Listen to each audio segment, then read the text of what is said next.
important topics as an association that we are dealing with, because we have to face our clients every single day. It never ends, having to face people every day and let them know the limitations of our market in terms of what they can actually buy in this market. And it's getting worse every single day. I think we are down collectively throughout our MLS. If I were to run the numbers today, I bet you we are under 125 residential properties throughout our entire MLS of any kind at any price. That's just a staggering figure, because I don't ever remember us being below 500 units, even when we were a much smaller community. And now we're down to less than 125. So this is a major challenge that we are undertaking.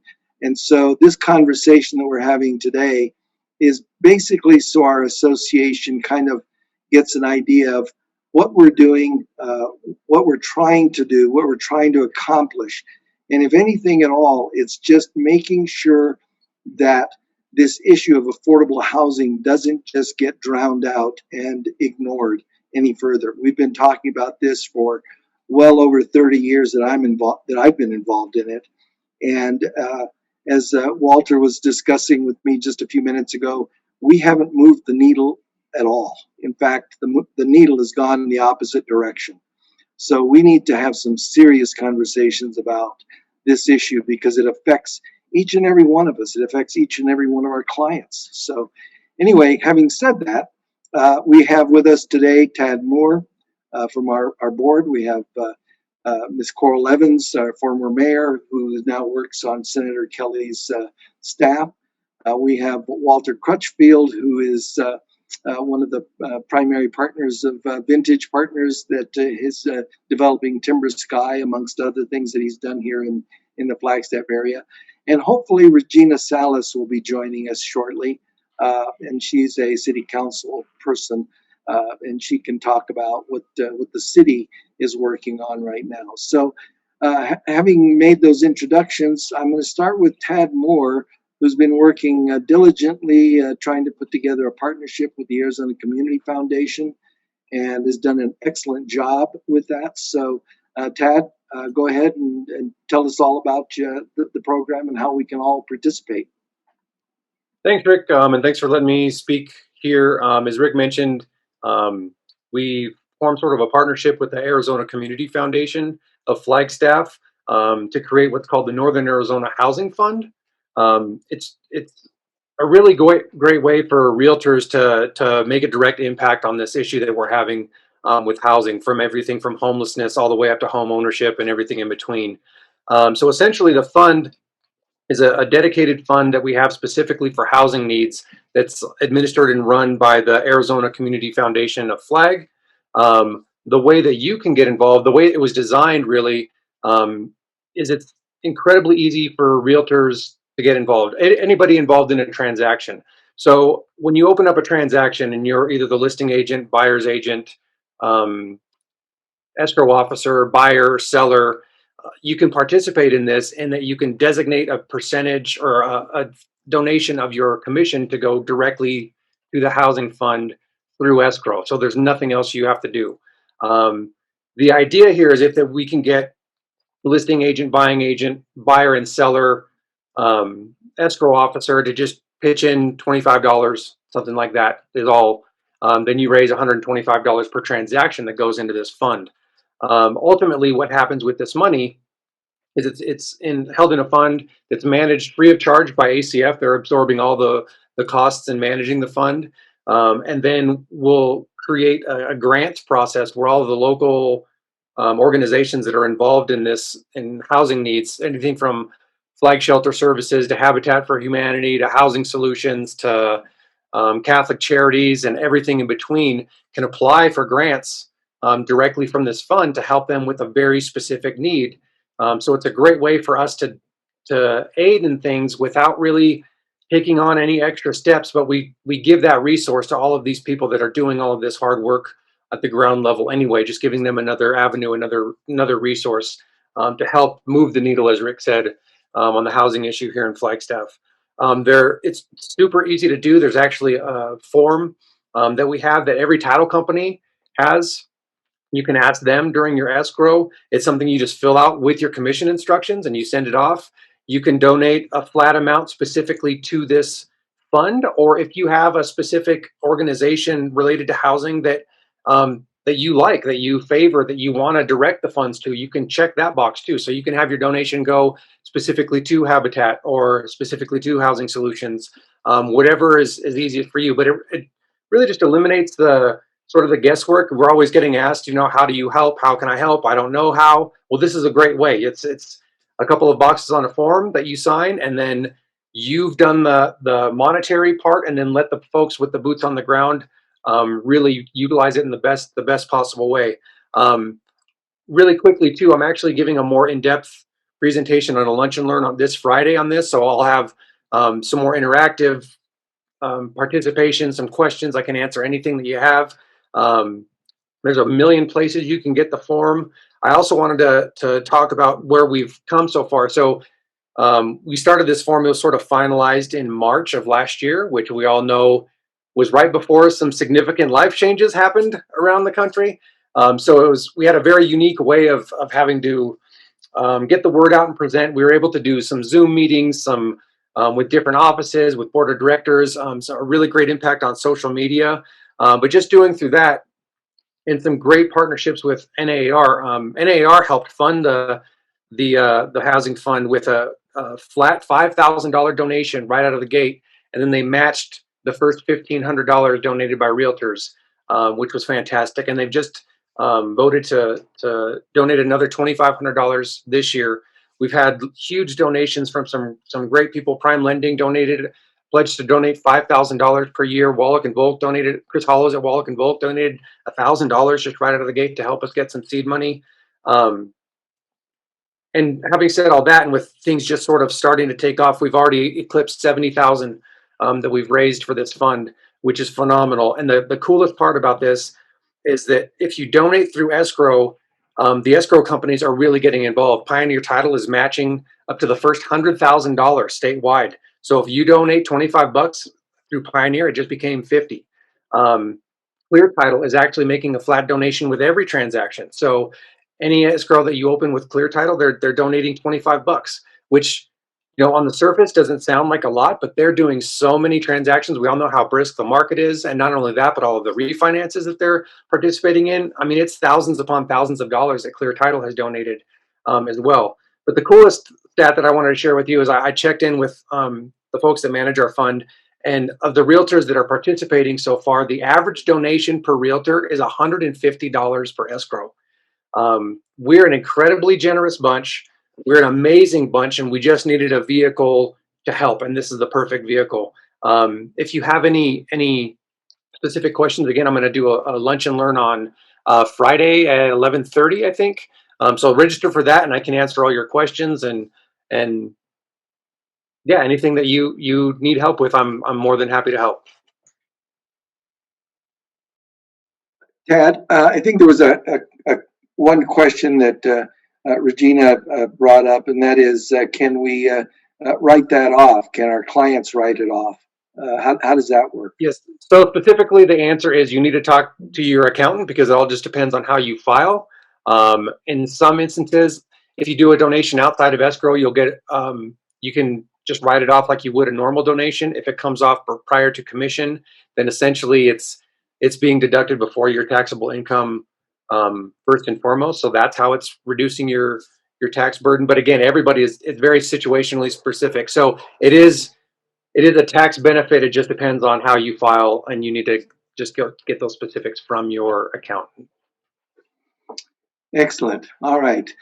Tad, well, again, thank you so much for all your hard work, and I hope you'll get some participation on Friday for the lunch and learn, and we'll start generating a bigger response from our membership into this fund, and we can get our clients and affiliates involved so that we can make that $150 per transaction amount grow exponentially as a result of just getting the word out and being very, very proactive on this. So again, on behalf of our association, I certainly thank you for all your hard work in putting that together.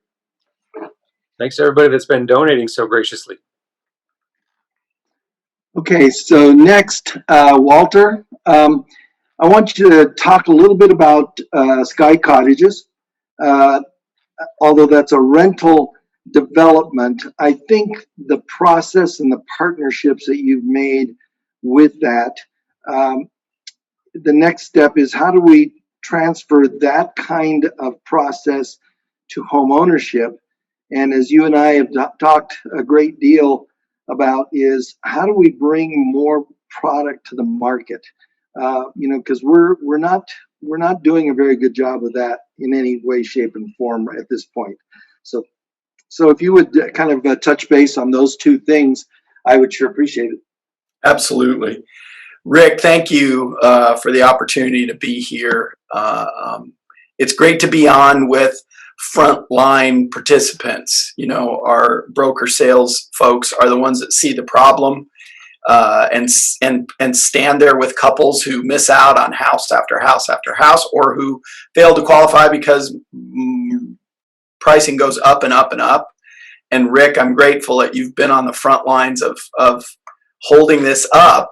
You were holding it up 20, 30 years ago when nobody would listen. Now it's so acute. The problem is so acute that at least everybody's paying attention and going, okay, we got to solve this for lots of reasons. So I'm really grateful to be here with frontline folks. And Rick, thank you for the opportunity.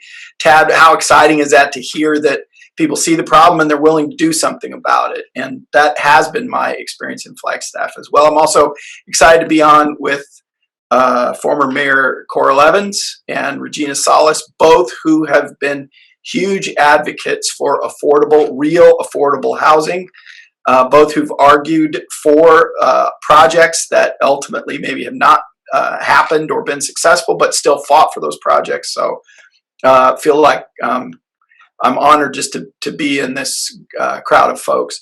So Sky Cottages was conceived as an opportunity for us to take some of the land we had at Woody Mountain in 66 and conceive of a build-to-rent product, really for a number of reasons. We're developers, so we created Timber Sky, and then we sell the lots to builders, and then that's as far as it goes as far as us being able to create housing. What we found is what everybody's seen is that for a number of reasons, the housing comes out and it doesn't come out at the numbers we had hoped. We don't have control, and I'm not laying that at the builders' feet. They're responding to all kinds of market conditions, but we're just not hitting the marks. And so we thought, well, let's go back and see if we can innovate in terms of building processes and approaches and product, and see if we can come up with something that maybe starts as a rental product, but we can actually learn enough to move forward into a fee simple. So Sky Cottages is a build-to-rent product from 600 to 1,300 square feet, 1.5s, 2s, and 3s. It's a partnership with Mosaic. Mosaic is a technology company, a prop tech company, one of the fastest growing property technology companies from start. They'll be at $1 billion of sales within probably by 2024. And we're like, well, what do they actually do? Here's what they do. They shorten the construction process.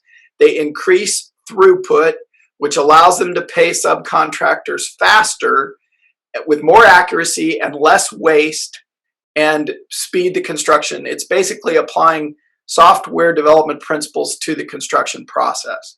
They've already done this in a number of developments. Their throughput is up 30%. Their cost cutting is down in the 12 to 20% range.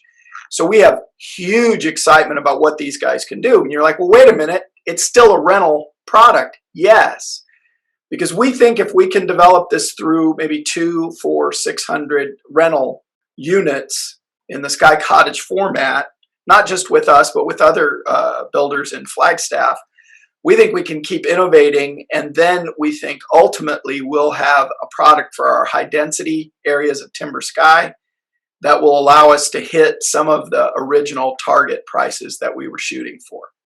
And I don't mean, well, we're in the low 400s. Our target was always to be in that 200,000 range. Right now, there's not a product that can do that. There's not an approach or a product that can do that. We think that the Sky Cottage approach will eventually iterate to a fee product. We obviously have pressed our carbon neutrality at Sky Cottages down. We're partnering with other tech companies. We have electric vehicles that are on site so that our tenants have access to electric vehicles. So conceivably, you could live there and not own a car and yet still be able to get around. That's a partnership with another tech company. We have 3 or 4 other tech companies that are coming in and partnering with us. We're all electric because council, that's part of council's climate change initiative, emergency, and 20 plus of the units are at 80% AMI or below.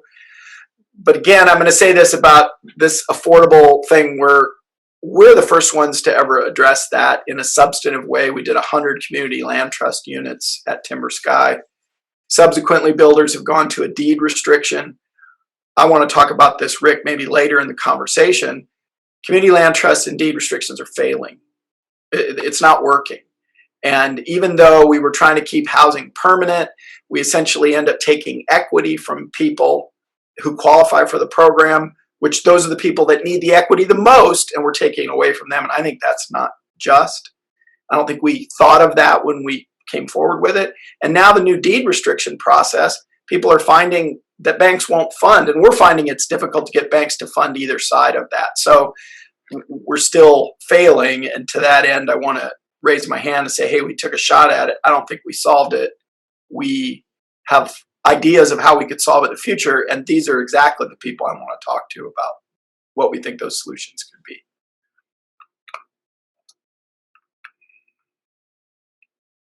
Walter, thank you for all of that. I know that, one of the concerns that I have and that a lot of people have is what our city, maybe less so in the county, but certainly what our city is going to do with zoning restrictions coming down the road. Are they going to approve rezonings only if it's all electric? Are they going to approve rezonings only if they eliminate a lot of the single family type of zoning that some communities around the country are already doing?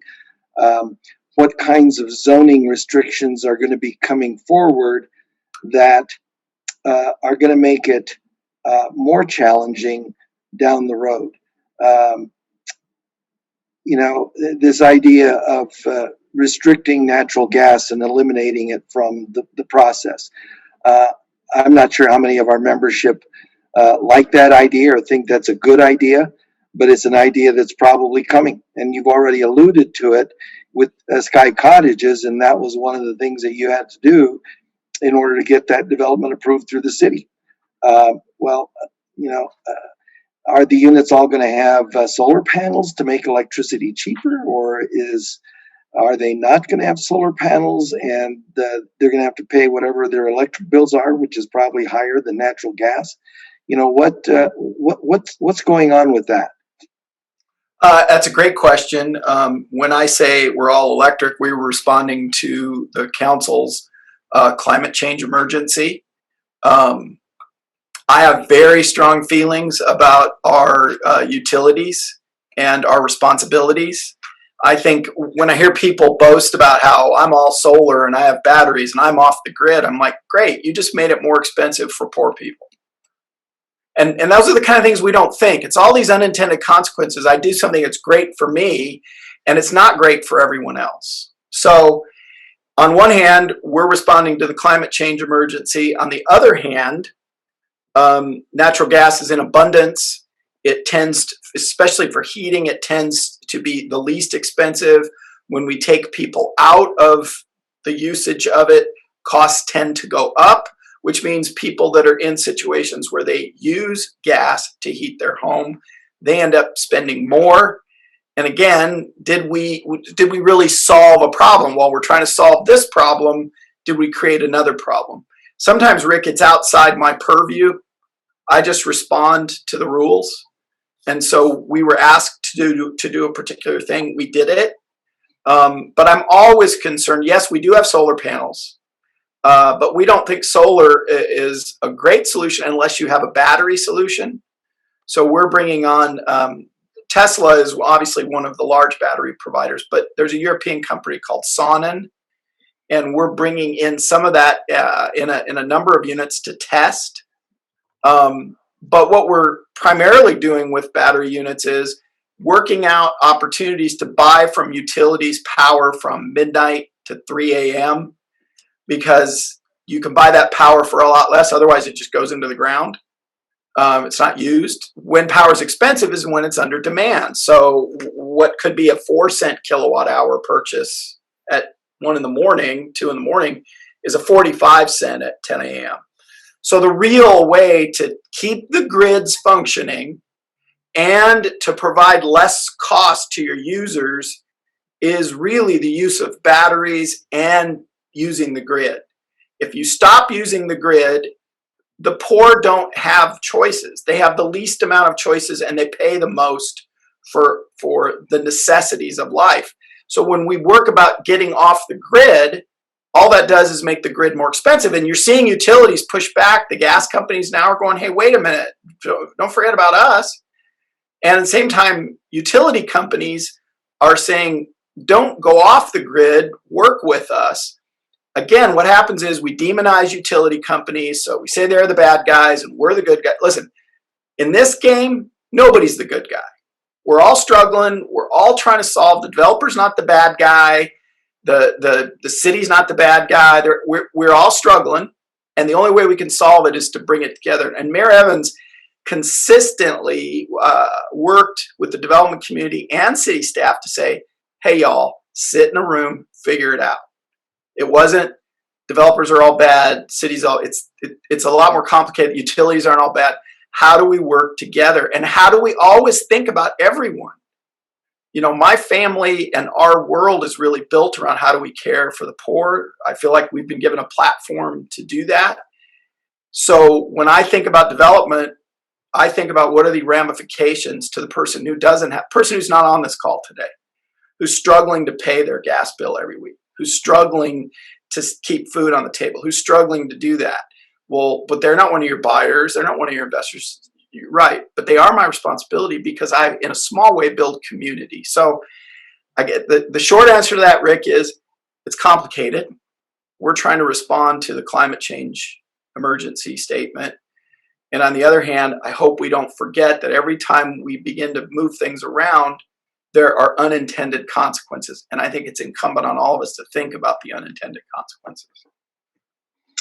Well, again, I appreciate your comments, Walter. That's an important aspect of what we need to keep focused on is that, nothing really happens until we bring all the participants into the room and ask them to figure it out, because builders that actually build things, developers who actually develop things, and city staff members who regulate things at the request of the council and of the community. Utility companies, they all need to sit down and try to work through some of these challenges because it's been a long time coming. So I certainly appreciate your comments on that. Ventrice, at this point in time, do we have a number of questions for either Walter or Tad that we should maybe have them respond to before we move on to Coral? No, I'm not seeing any questions in the chat here. Okay. All right. Coral, so I'll bring you on board. And as I talk to you, now that you have moved from the city to the federal part of our government, do you have any idea of what the conversations you and the senator or his staff people have had? Because this isn't just a Flagstaff problem. This is a national problem, and it's an Arizona problem. So both of our senators, all of our congresspeople should be working on some of this. And, you know, you and I have had discussions about HUD reducing the requirement of 80% area median income in order to benefit from some of their programs. And we need to maybe go to 125% of area median income, because the 80% issue here, as you know, it doesn't really do much for us, because our housing prices are so high that in order to qualify for a loan for even a moderately priced home, it doesn't fit that 80% rule. So it's a real challenge for us to do that, getting more tax credits into the marketplace, more Section 8 vouchers into the marketplace. You know, you and I have had those conversations, so maybe you can share with our membership kind of where you kind of think you can help with this problem. Well, first of all, thank you very much, Mr. Lopez and the Northern Arizona Association of Realtors for this opportunity to speak about the issue of affordable housing. As you mentioned, Mr. Lopez, it's not just the city of Flagstaff, but really our entire country that is experiencing this issue. You know, I'm going to speak on behalf of myself today from the viewpoint of the previous mayor of the city of Flagstaff, and I'm going to provide things that I think that we should be doing at a local level, a state level, a federal level, as well as business to address the issue. First of all, I just want to remind everyone that I grew up in public housing here in Flagstaff, and while I was on council, I advocated for affordable housing, and I'm very passionate in my belief that the people who were here first should have the opportunity to live here if they so choose. You know, I'm fond of saying that I'm third generation and my daughter is fourth, but over the weekend we found out that my family has actually been in Northern Arizona for 6 generations. We struggle here in the community. We shrug off this saying that says we have poverty with a view. But I want to mention that that itself is a lie. It's only poverty with a view if you get a chance to see the view. For most of the time as mayor, I was working 2 or 3 jobs. I've had at least 2 jobs since I was 18. I never saw the view because it was dark when I went to work and it was dark when I got home. The only reason I had the opportunity to see places like Pitcher Canyon and Observatory Mesa, both places which I helped save for future generations while I was on council, is because COVID-19 closed down my second and third places of employment. I also want to mention that I'm a property owner and I'm also a landlord. I own 2 houses here in Flagstaff, and one of them I rent out. It's a rental property I have in Sunnyside. And third, most of you know, we talked about this before this session started, that I'm finishing up my PhD, and my PhD is on sustainability. In fact, I just submitted the first 3 chapters to my committee, and I'm looking to defend my PhD in the fall. The reason why I mention that is because I get annoyed at the way we here in Flagstaff use the term sustainability. I feel that we use it in a context that's only related to the environment. But I want to make sure that we understand that sustainability, the 4 pillars, have to do with human, social, economic, and environmental aspects.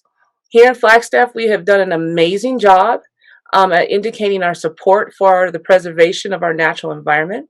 We have passionately sought after and secured open space. We've preserved dark skies. We've invested time and money in the creation of an award-winning climate action and adaptation plan and its implementation, which happened during my term on council and something I led on. And we've also won awards for our water conservation. Yet almost 50% of the residents who live in this town have indicated they are leaving this community because of the lack of housing. Almost 40% of the people that live here are cost burdened. There is something like 2,800 people that are on the City of Flagstaff's Housing Department's waiting list as of last fall. Some of those people have been there for years, and there's approximately 800 people on the first door waiting list. I think it's very important to mention that the Energy Efficiency for All Coalition, which is a national coalition, has publicly recognized the critical role that affordable housing plays in reducing the negative impacts of climate change. I do not think that we in Flagstaff have had a clear and honest conversation about affordable housing. I think that when we do have a conversation about affordable housing and the need for housing, the issue is dumbed down to outsiders are moving in from Phoenix or California, the big bag developer issue, and that growth needs to pay for itself. I think that affordable housing and the lack of it here in Flagstaff, as well as Arizona and throughout the country, really comes down to an issue of values. I believe that there's a lot that we can do. I say we as a community can do to address the issue of affordable housing, but it comes down to political will on local, state, and federal issues, as well as the business community needs to step in and play a much bigger part. So locally, the first thing I think we need to do is we need to make housing a priority, and we need to commit funds to addressing it in a meaningful way. So we're going to need to establish an ongoing source of funds that can be utilized to address this issue. So for example, a percentage of the general funds that come in that we as taxpayers, provide the city, a percentage of that, a percentage of the BBB funds, a bond, or something. We need to get a meaningful revenue source to address this. We also need to resolve the conflict of saying that we want density, but only as long as it's under 2 stories. Okay, we really need to have a conversation about that. We know that density is one way to address the affordable housing need, but it seems like whenever anything that's proposed that's higher than 2 stories, we have a problem with it. We also talk about wanting everybody to use public transit, but then we mandate things like, an electric plug in every new house that is built for cars. We kind of need to determine, do we want people to use public transit in a meaningful way, or do we still want to encourage people to have a car? We also need to encourage the master planning concept of raw lands. For example, the J.W. Powell, the 4th Street discussion, that should be one master rezoning and one planning exercise and not piecemeal. We need to look at implementing a reasonable, and I say reasonable because I know it's highly controversial, impact fee per house rather than the current extraction process that we currently use. And then every public project that is built should have a housing component to it. At a state level, we need to increase the tax credits for affordable housing and ensure that those tax credits are equally distributed and granted to small urban and rural areas. In 2019, Arizona tax credits equaled $18.4 billion here in the state of Arizona. Only 25% of corporations pay state income tax. To put it another way, 75% do not. And so one of the things we need to ask is, what are we getting for those tax credits? We really need those tax credits to be focused on education and housing. We need to eliminate and roll back some of the laws that have been created at the state that disallow incentives at a local level for housing. We need to acknowledge that there's a reason why these laws exist, but perhaps there's a better way these laws could be rolled out or implemented. We also need to address the issues around short-term rental units. Federally, the CDBG program and its funding to cities and towns needs to be increased, and it needs to specifically target old, failing, and gap infrastructure, because these are the pieces of the infrastructure that new development struggles with and is often very costly. The HUD guidelines need to change from 80% of the median income to a minimum of 125% of the median income, if not 150%, depending on the cost of living in the city and town. There needs to be serious consideration given to the expansion of the forgiveness of student loan program over a certain period of time when it comes to critical workforce needs area, and target people who are returning are interested in making a living in small urban and rural areas. So for example, people in the healthcare profession, teachers, individuals like that. There needs to be tax credits for increased area affordable rental using units, and first-time homebuyer credits that they can use at the closing table in all levels of government. And then lastly, private business. Those who own raw land should be partnering with developers to create housing opportunities in their land. And then those that have shareholders should talk to them about setting aside a specific percentage of net profit to be used for first-time home buyer programs within their corporations. So those are just some of the ideas that I have. Coral, that's great, and I completely agree with you on a number of those items that you brought up. Now, I know that the Biden administration has talked about doing a tax credit that's available to buyers at the closing table. This was done once before several years ago, and it helped a lot of first-time home buyers because they had access to those funds immediately when they were going to close on a house. Um, it would certainly behoove us to learn more about that and to find out if that is going to be a reality, because I think that the more educated we become on what those available resources are and how to access them, the better we can do our job as realtors in advising our clients. So I hope that you'll keep us apprised of anything coming down the road that the Biden administration gets approved and gets it through Congress so that we can actually utilize it. But I remember those tax credits from years ago that were available for a short period of time. But I know a number of our members were able to utilize those funds to help first-time home buyers.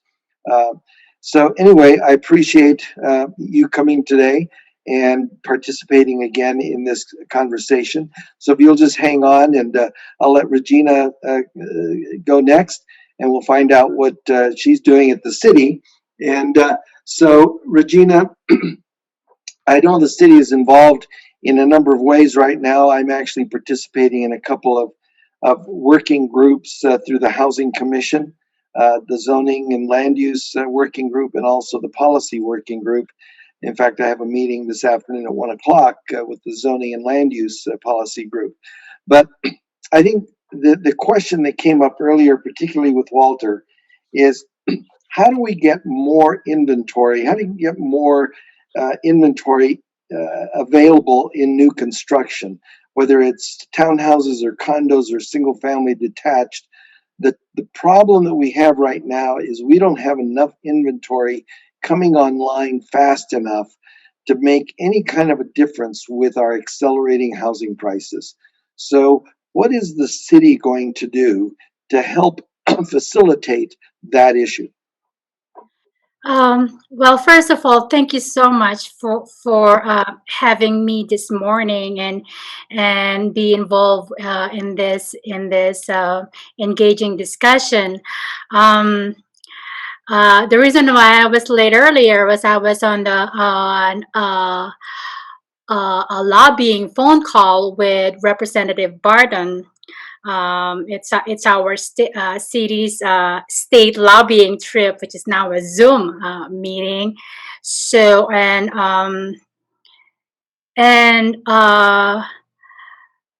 the beginning of this year, I made it a point that affordable housing is emphasized on our federal and state legislative priorities. Seeking additional funding and programs, for the federal priority, it's the public housing and the Section 8 and more, flexibility for CDBG funds. For the state legislative priority is seize any opportunity to increase state funding for housing. And I'm glad that our state representatives have caught that priority. So let me just give you a quick preview on the housing plan.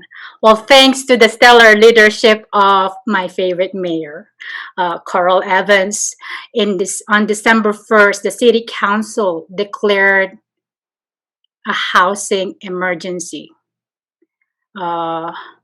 wherein we are, as a city, prioritizing affordable housing to create safe, decent, and affordable housing opportunities for all community members.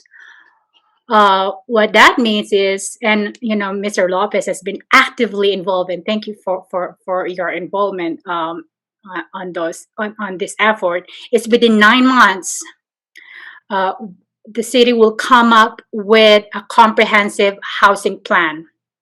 Right now, there are several working groups focusing on policy and affordable housing gap analysis, and housing as it relates to public health and sustainability, and housing as it relates to neighborhoods, specifically about historical data, generational wealth, and redline. And of course, housing as it relates to zoning and land use. So at the end of my presentation, I'm going to add into the chat box the link to the draft housing plan, as well as in that link, there's a link to the survey. So please take your time to read the housing plan and get your voice heard and submit your feedback. You can also send comments to the council.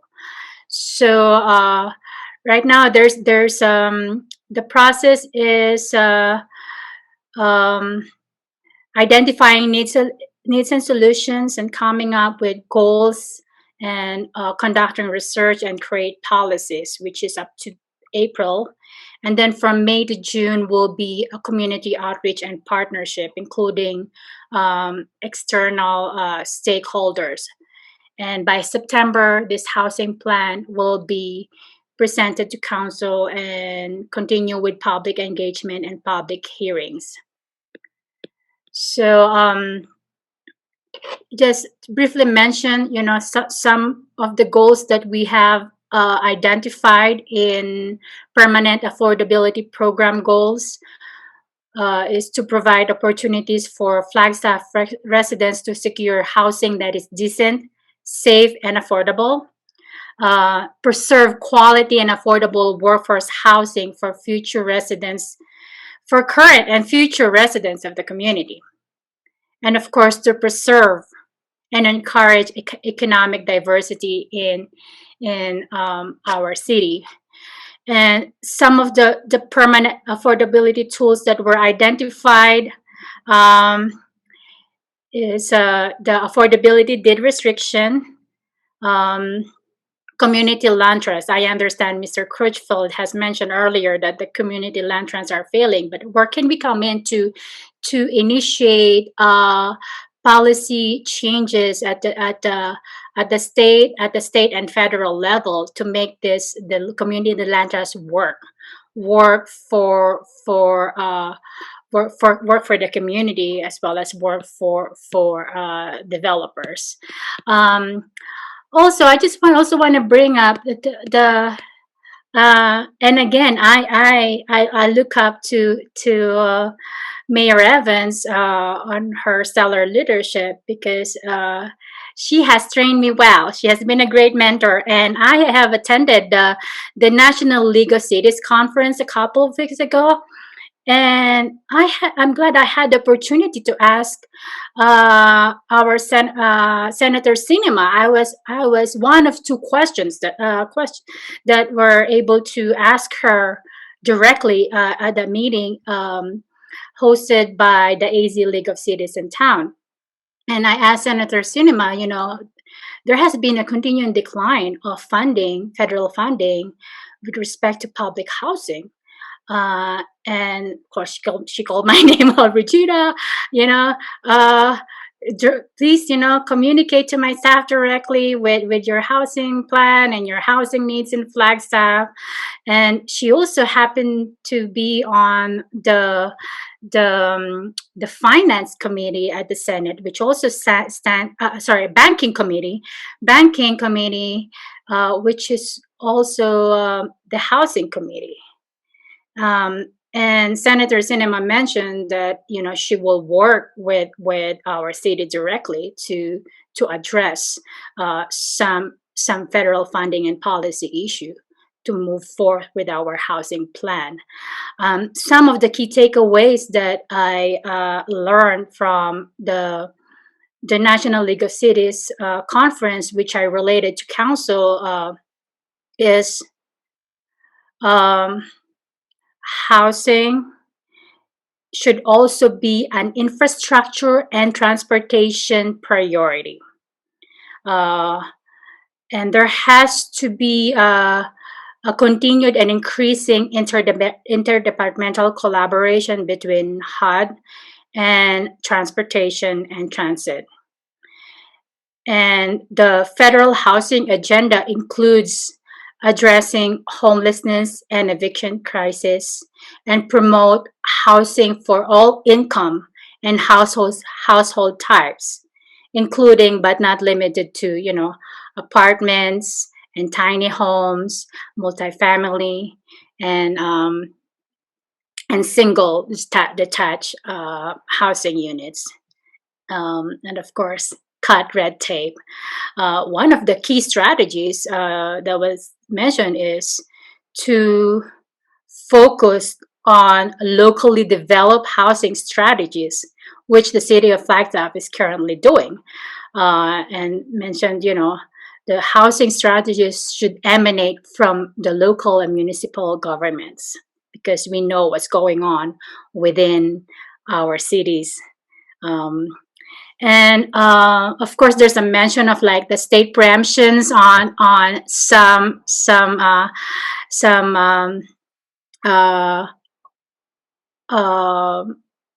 issues to, or some stumbling blocks to affordable housing, and if we could get rid of those preemptionary state legislation.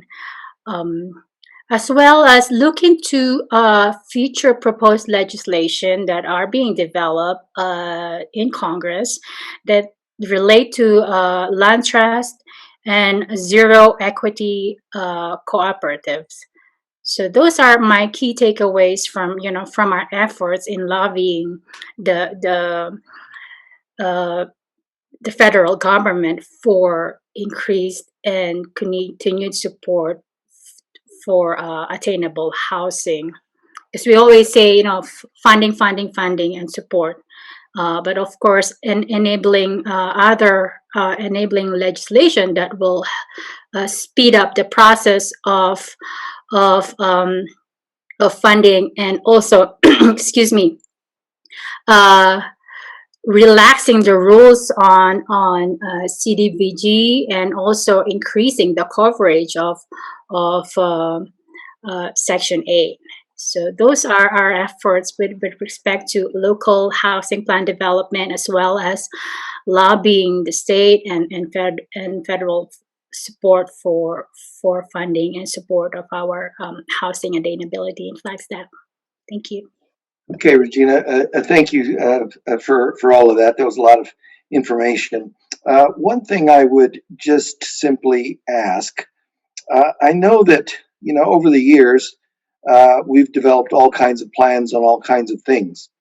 And what happens with a lot of plans is they get done, people look at them, it gets put on a shelf, and then the action part of it kind of gets neglected. We've seen that over the last 30 years with numerous plans that we've spent a lot of money developing.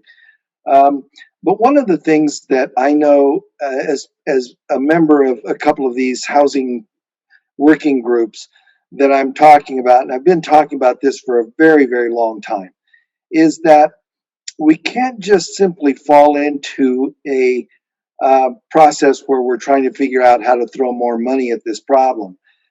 There are a lot of in-house regulations that need to be addressed, that need to be looked at. Our whole housing trust fund thing needs to be really examined carefully. Future regulations that are going to impact the cost of housing all need to be looked at very, very carefully before we enact them. And almost any regulation that impacts the cost of housing, even if it's done with the best of intentions, we need to look at those and figure out what those unintended consequences might be before we actually enact those. So my question to you is, after all of this planning and thinking and getting as many people involved in their comments and so forth, how willing is this council going to be to address those issues, especially those that they might not particularly like removing some of the regulatory burdens that every builder and developer has to deal with. As I've stated before, not all regulation is bad. We certainly need regulation to make sure we have safe housing for our people. But there are some regulations that just, all it does is add cost to the process. So how willing is this council going to be to address that side of it rather than just trying to figure out how to come up with more money to throw at it? Well, I can speak for myself as an individual member of council. I am very much willing. I'm 500% willing to walk the talk and not just come out with a plan, but really a comprehensive approach on how do we implement, a housing plan, and including eliminating or reducing those some restrictions that limit development, as well as I'm very mindful on some policies that actually bring up the cost of development, especially for developments like as what Mr. Crutchfield had mentioned earlier, making it all electric or adding more solar, and you have to have EV charging station in each development. Everything adds up and brings up the cost of development. Exactly. Well, I appreciate your position on that. And I know you can't speak on behalf of the other council members, but hopefully there will be some consensus when they actually get this plan in 9 months.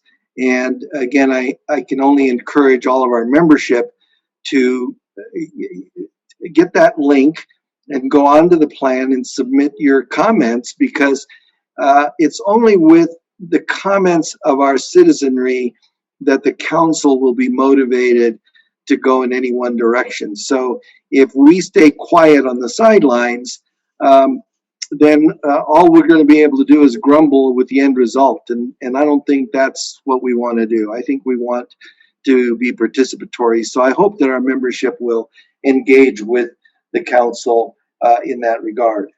So at this point, Tad, Walter, Coral, do you have any comments that you would like to add to what's been discussed at this point in time, so that we can have kind of a good idea from our membership anyway, where we might be heading in the next phase of this? I do, Rick, and I'm going to jump in quick before Coral does. So, and again, you're going to be hard pressed between Regina and Coral to find people who have more to say, not just from the position of elected officials, but from the position of actual people in the community. And that's where the best solutions come from. They don't come because we're sitting in a room. They come because real people who have real questions, real issues, are trying to solve stuff. So let me say a couple of things. It's only getting worse. Land, building material, and construction costs are going up for lots of reasons. Because of the recent boom in multifamily construction, there's now a shortage of construction workers. So that obviously leads to more cost.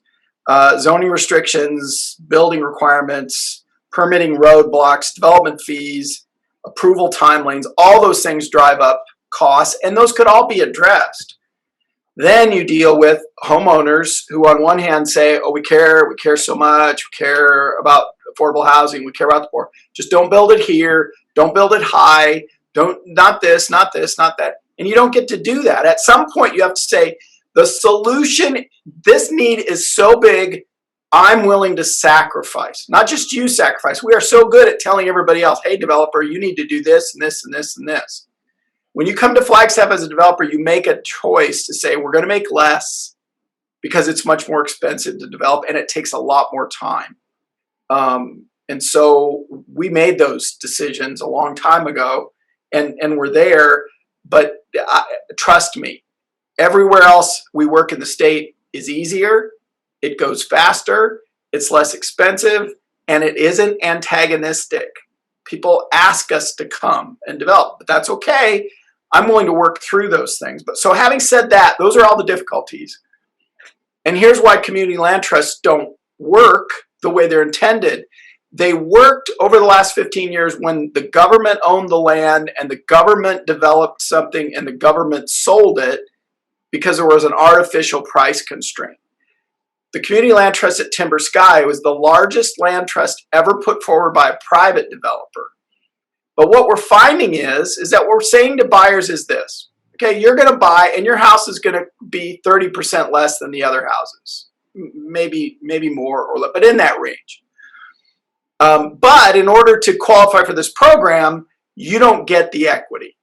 Now we do that so that we keep houses from flipping and having people just buy lots of houses and sell them. And so that was the idea. You put them in the land trust, it stays in the trust. They only, if they stay there X number of years, they get 25% of their equity. Well, think about that. So a single mom decides she qualifies that she gets there. She is one who has the least opportunity to build wealth. And so what do we say to her? You have the least opportunity to build wealth, but we're actually going to make it even harder for you to build wealth because we're only going to allow you to get 25% of the equity rise that all these other people are getting much more. But, you know, at least you get into housing. I don't think that's a good formula. I don't think that's a just approach. We ought to be helping people who are on the lower end of the spectrum get the most equity. And I can tell you this, if you're able to buy a house at a reasonable number and you can watch your equity go up, those people who want to stay in Flagstaff, and there's other ways to restrict when they sell and how long they sell. But when we do community land trusts and deed restrictions, banks are not lending. So now we create these ways to get people housing, we take away their equity, and banks won't lend. We're not getting enough housing out there. I have a solution, or at least something I think might work. I think it's possible to take, Rick, to your point, how many fees and these things. Just for Sky Cottages, we have $2 million of offsite costs in order to even build Sky Cottages. We've built over 6 miles of the sewer on the west side of the city. In one case, we fronted all the money and we were paid back over 3 years. In this case, we're building a 21-inch system to solve all the issues of the west side. And we don't need a 21-inch system, but that's the trade-off. That's the extraction. And we chose to do that. And we're glad to do that. We know that that's how the city has chosen to grow. But if you took a section of Timber Sky and you said, all right, there's 100 units here. For 40 of these units, we won't charge this fee, the engineering fee, the processing fee, the permitting fee. We won't charge the water meter fee, the development fee. You know, there's maybe $40,000 a home. We take all those fees we save and we pass it directly to the homeowner. So there's no sleight of hand. The developers doesn't. The fees we save on that unit pass directly to the homeowner, and we can still qualify them through affordable housing. We can still make sure it's people who need the housing, but we can discount the housing in a real way and in a tangible way, and maybe even from the development side. So for us, we're trying to lower the cost of construction through technology. And if the city would come forward and say, all right, we'll lower the cost of the unit because we'll waive all the fees for that unit so that it's affordable. We qualify the person through affordable housing process. It goes to Flagstaff people, which we can't do because federal fair housing says we can't restrict, but affordable housing could do it. And then here's the other part. Those buyers who had to go through a lot to get there, I don't think they're going to buy it and turn around and flip it, because they want to live here. So why don't we trust them to show some judiciousness in, hey, I finally got a home. Why would I turn around and sell it just to take the money? Oh, they'll do it and then it'll drive up. There's other ways to cap that aren't deed restrictions in community land trust. They haven't worked. So here's what I'm here to say. I failed. We tried to deliver 100 homes through community land trust. It isn't working. It doesn't go fast enough. It's too restrictive. We're not solving the problem. And I'm taking responsibility. I'm not blaming anyone. And the participants who are online here, the realtors who live in the city, who have kids that play soccer, who sit next to staff people and city people there, you got to be the ones going forward and saying, we got to fix this. You hold up the pitchforks and the torches and you go down to City Hall and you say, we got to fix this and let's fix it now. And if we all get organized like that, I think we can do something about this. We're committed. Regardless if we get help or not, we're still working on ways to drive costs down. We'll do that the best we can, but it can't be antagonistic. We have to get in a room and figure this out and do it together, or we will not solve it. I agree, Walter. Thank you so much for those comments, because I think that's exactly some of the discussion that we need to have. There is a question, and I'm going to ask it for Regina first, and maybe even Coral. But Mark Coletti asked the question, has the city of Flagstaff identified a model community program in another part of the country we can attempt to follow? I know there are all kinds of communities all over the country that have worked on this issue within their communities, and I've seen all kinds of reports, from this community, that community that has done any number of things. But is the city actually looking at any other community around the country that has an existing model for affordability or attainability, as I would probably prefer to call it, that the city has actually looked at to see if that would work here? Thank you for the question. I'm not aware of the city looking at a specific model, but we're looking at best practices around the nation. And of course, Flagstaff is its own model too, with respect to our topography. Being in this landlocked, and of course our strategic location, accessing two interstates, and we're very close to our tribal neighbors.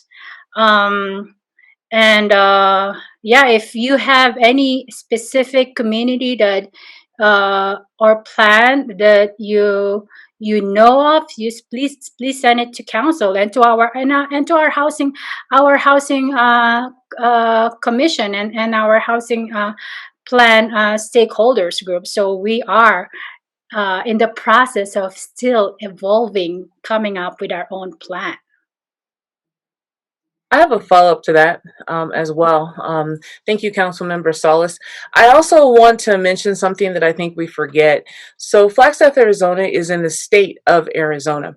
And as such, we might be able to identify best practices or really great programs outside of the state of Arizona.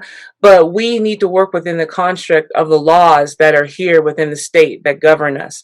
So, for example, Mr. Crutchfield mentioned the waiving of the fees, right? The approximately $40,000 in fees that are applied to each house. And I don't think it's $40,000, but I'm just using that as a round number. One of the issues here in the state of Arizona is it's against the law for cities and towns to waive those. You have to make that whole. So, for example, if we were going to waive the water connection fee for a house, there has to be a different funding source that would make that particular pot of money, that structure, that fund whole, right?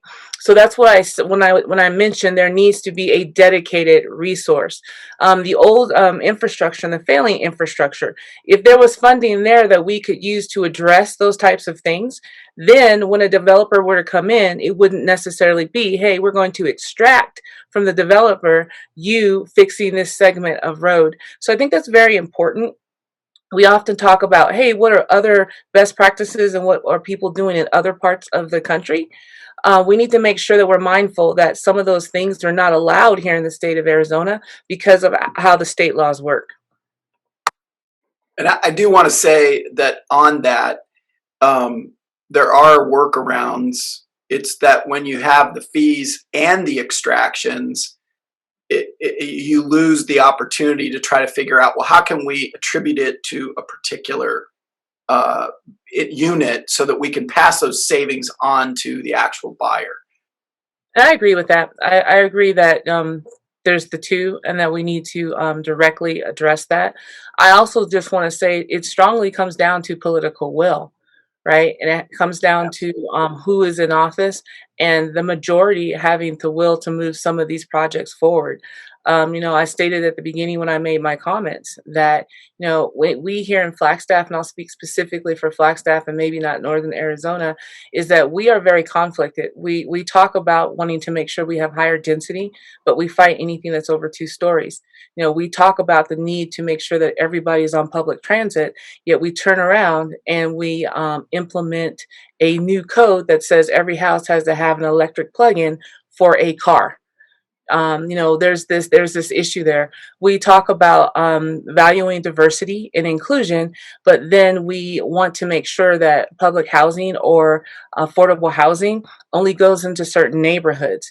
We tend to forget that right now here in the city of Flagstaff, we cannot attract primary care physicians because of the cost of housing, and because they have student loans they also have to pay.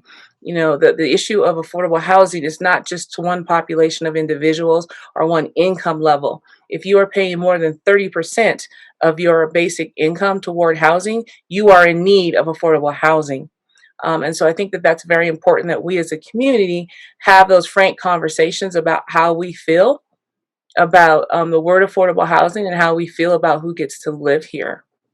I think Let that's me give you just a small example of what Coral just said. So Sky Cottages really is trying to be attainable. Affordable ends up having a political or a government designation. So let's just say attainable.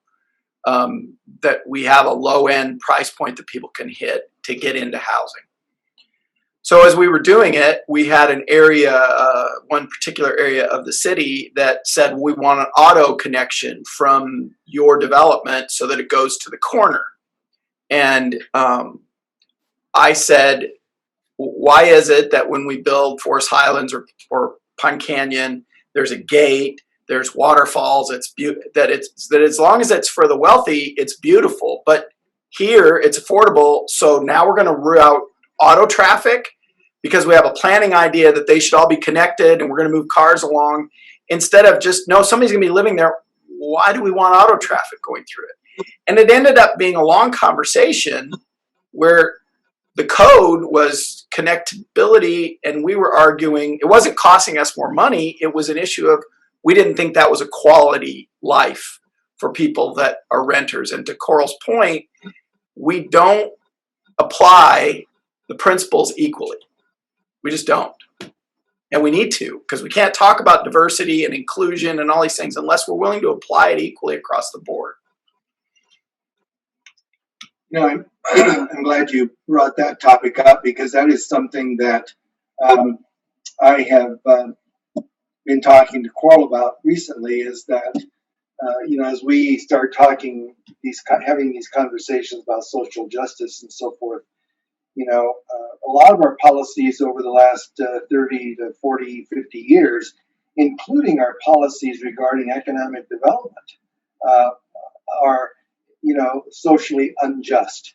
When we start eliminating certain kinds of job categories because we don't like them environmentally or whatever the reason is, and most of the employees in that type of job tend to be minorities, basically what we're doing is asking those people to leave our community. And that's happened a lot over the last 30, 40, 50 years. I don't want to make any specific points to that, but it's a truth. And we don't want to have those conversations because they're difficult to have. They're not easy conversations to have.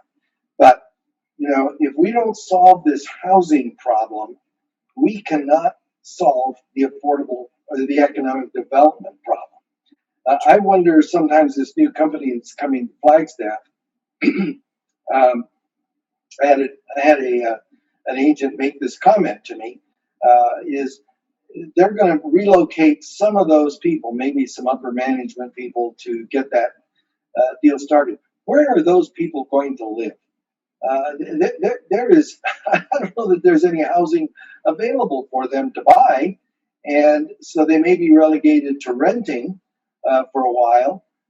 And what kind of message is that going to send to that company if they start struggling keeping employees because they can't hire enough employees here that will make a sustainable situation for their company to want to remain here? We've got to address this housing crisis because it's also exacerbating our economic development issues.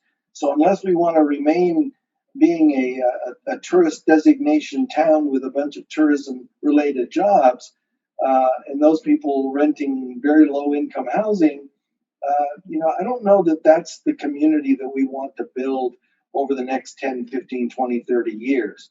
So I think we all want the same things, but it's having the political will to make those things happen. And it's conversations that are uncomfortable. I know that I'm having those conversations with a couple of these working groups on the Housing Commission. Hopefully some of those comments will wind up in the final draft that gets submitted to council. And hopefully council will take those things seriously and look at this problem. And in all honesty, and I'm going to say this because it's just my own personal belief, but our housing crisis is a much bigger emergency and a much bigger crisis than the environmental crisis. My personal opinion. Don't know where that's going to go, but that's just what I think, because that problem is today. It's right now. It's happening every single moment of my day as a realtor. To have to address this housing crisis with a client, and that's just my own thought on it. So anyway, any further thoughts, Tad? Anything you want to add? Yeah, Rick, just to piggyback what on all of you have said, is I think that needs to be the first step. Is this paradigm shift in mindset, because people don't understand that housing is the baseline issue for every issue they care about. If you care about crime rates, well, stable housing reduces crime. If you care about teen pregnancy, stable housing reduces teen pregnancy. If you care about education, stable housing increases graduation rates. If you care about the climate, then we need stable housing so that people aren't commuting every day from Winslow and Camp Verde and Williams. If you care about healthcare, stable housing, helps people that have stable housing have to go to the doctor less because they actually have a place to go at night. If you care about, if you're pro-business, stable housing creates a longer tenure on job for employers. And so they have less HR costs and having all of this turnover that we see at FMC and all of that. So we have to shift, and all of you spoke on it, which I'm grateful for, because I think that's the first step, is everybody starting to realize that it's a part of infrastructure. It's not this sort of privilege that only some should have. It's just as important as a bridge or a sewer line or a school district or traffic lights or police or fire. And until we sort of realize that and that NIMBYism goes away, then all of these great ideas are just going to keep hitting roadblock after roadblock and pushback after pushback. So I just wanted to say thank you. It was great to hear everybody that participated said that and understands that that's really the paradigm shift that we need.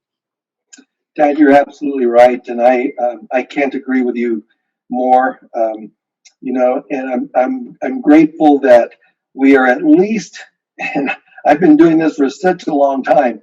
All I can say is that I'm grateful at least that now we're starting to have a genuine conversation with multiple stakeholders in the community, regardless of what their political affiliation is, and regardless of what their agendas might be. I think we're starting to see the beginnings of that paradigm shift.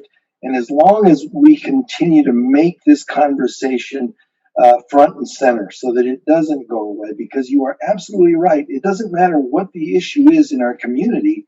Somehow it's related to this notion of stability in housing. If we can't provide that for the lowest income to the highest income people, we are always going to have this transitional community where people come and go, come and go, come and go. Our population really doesn't change all that much from year to year. I think if you go back 40, 50 years, we've always grown at around 1.5 to 2.5%. We've never had any kind of explosive growth, so to speak. And it's because we have those nurses who are leaving the hospital at 30 and 40% a year and then being replaced by other nurses. And then they leave, a year or two later, teachers leaving. They come here to teach, they love it here, but then they can't live here, so they move. And we keep having this revolving door kind of thing, which does not create stable neighborhoods. It does not create stable business practices. It does not create stable education. You are so right on in that discussion, and we need to have a real solid discussion regarding that paradigm shift, because that is exactly what we need to do. Regina, Lopez, if I may, just 3 points. Like our community has been facing, severe housing insecurity for so long that it has become our state of normal. But then it has the housing insecurity has been exacerbated by the pandemic. I just want to point out that in every plan, in every strategy that involves housing, attainability development, it will require public-private partnerships. Of course, we have a private PPP, public-private partnership with Vintage Partners and Mr. Crutchfield. So we have to build up on those partnership and create more partnership. Second, I think housing attainability needs to be really the awareness, expanding awareness and perspective on attainable housings need to be in the conversations of workforce development and economic development. We have Icona, who had come up with a study in 2017 that we are short of 5,000 units for our workforce. And Icona has reconstituted the task force for housing, representing the private sector. And of course, housing needs to be a conversation in transportation development. And I happen to sit on the Metro Plan, which is the transportation planning